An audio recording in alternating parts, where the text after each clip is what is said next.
It happened so fast, I could hardly believe it. One moment, the drums were beating, the dancers were moving, and the next, a loud crack split the air. A gunshot, deafening and unexpected, shattered the solemnity of the occasion. At first, no one understood what had happened. The villagers froze, their eyes darting around in confusion. But then we saw the boy lying on the ground, blood pooling beneath his head. His eyes were wide open, staring up at the sky, lifeless. It was Ojo's son, and it was Akin's gun that had fired. I don't know how it happened. No one does. Akin had always been careful, always in control of himself and his weapons. But that night, something went horribly wrong. The gun had misfired, or perhaps it had been mishandled. Whatever the reason, the result was the same. A young boy was dead, and the man responsible was our greatest warrior. The silence that followed was unbearable. The wailing stopped, the drums ceased. Every eye in the village turned to Akin, who stood frozen, his face pale, his gun still smoking in his hand. No one spoke, no one moved. The elders, their faces grim, gathered quickly to discuss what must be done. In our culture, the killing of a clansman, even by accident, was an unforgivable sin. It was believed that such an act brought bad fortune to the land, angering the earth goddess. The punishment was severe and unquestionable. Akin had to leave the village. 7 years of exile, 7 years of banishment from the home he had built with his own hands. His compound would be destroyed, his barns burned, and his family would be forced to follow him into exile. The village watched as the decision was making. Akin, once the greatest man among us, was now an outcast.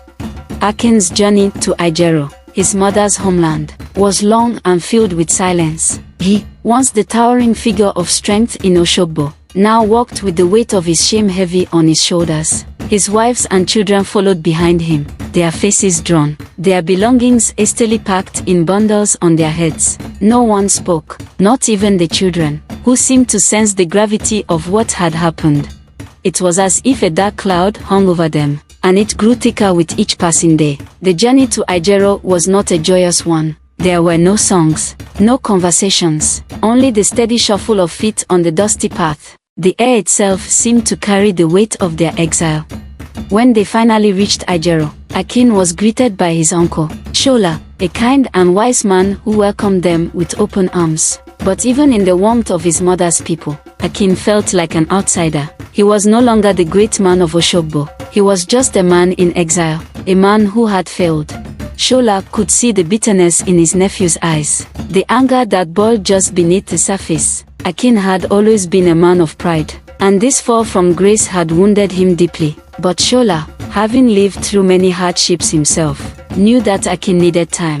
He needed to let go of his anger, to accept his fate, if he was ever to find peace in Ijero.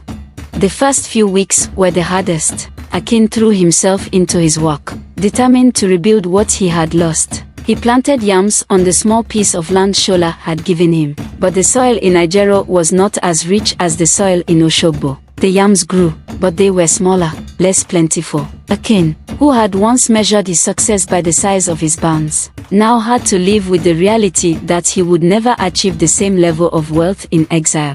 But it wasn't just the yams that weighed on Akin. It was the knowledge that he had lost everything he had worked so hard to build. His titles, his status, his reputation, gone. And worst of all, his hopes for his children, particularly his sons, seemed to be slipping away. Femi, his eldest son, had always been a source of frustration for Akin. The boy was too soft, too much like his grandfather. Temi, Akin had tried to mold him into a strong man, a warrior, but Femi had never taken to his father's harsh ways.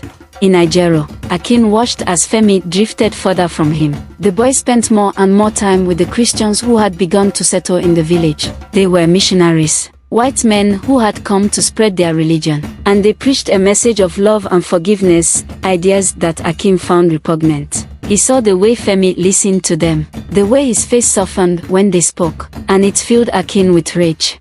How can my own son be so weak? Akin would mutter to himself, his fist clenched in frustration. To Akin, the arrival of the missionaries represented everything that was wrong with the world. They preached peace when the world demanded strength. They preached forgiveness when, in Akin's eyes, strength was the only thing that mattered. Akin's exile dragged on, and though he rebuilt his life in Ijero, he never felt at home there. His heart remained in Oshogbo, and he counted the days until his return. He dreamed of the moment he would go back, rebuild his compound, and restore his name. But even as he dreamed, he knew that the Oshogbo he had left was changing. The white men were not just in Ijero, they had begun to spread throughout the land. They built churches, preached their gospel, and slowly, the fabric of life in Oshogbo began to unravel.